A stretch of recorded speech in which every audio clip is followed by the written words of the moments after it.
আমার কাছে সরকারি খাত থেকে কিছু কিছু পুরস্কার আসছে যারা ফেল করছে তাদের জন্য অথবা বাম্পার পুরস্কার, এটা রিস্কে আইছে, ভ্যান গাড়ি আইছে, ঠেলা গাড়ি আইছে, আর এমনকি কোনো বাড়ির কাজের জন্য অফার আইছে, কাজ করতে পারবে, ঠিক আছে, বাসা বাড়িতে।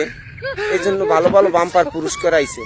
এই পুরস্কারগুলো নিতে আইলে আমার কাছে সিগনেচার করিয়া টিকটকে ঢুকিয়ে লাইক কমেন্ট করিয়া তারপর নিতে হইবে। আর দুঃখজনক ব্যাপার, যারা পাশ করছে তাদের জন্য কিছুই অফার আসে নাই। বলছে তারা আরো বেশি বেশি করে লেখাপড়া করো, ভবিষ্যতে তোমরা ডাক্তার হবে, ইঞ্জিনিয়ার হবে, এমনকি মাদ্রাসার, স্কুলের, কলেজের শিক্ষক হতে পারবে। এই দুঃখজনক ব্যাপার, ওদের আরো পড়ালেখা করতে হবে, পরিশ্রম করতে হইবে।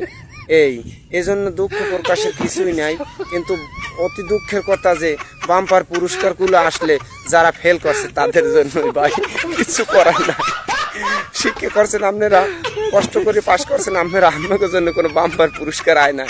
আইসে যত সব যারা ফেল করছে এর জন্যই বাম্পার পুরস্কার, ঠেলা গাড়ি, ভ্যান গাড়ি, রিক্সা, অটো, ঠিক আছে, এমনকি মানে বাড়ি কামও করতে পারবে, জামা কাপড় ধুইতে পারবে, বুঝছেন, গাছের কাম, বুঝছেন, বরে কাম করতে পারবে, পানের বরে যারা চেনেন না হ্যাঁ বাঙ্গাই কই দি পানের বরে। আলহামদুলিল্লাহ, ভালো থাকবেন সবাই, লাইক কমেন্ট শেয়ার করেন যাদের ভালো লাগে।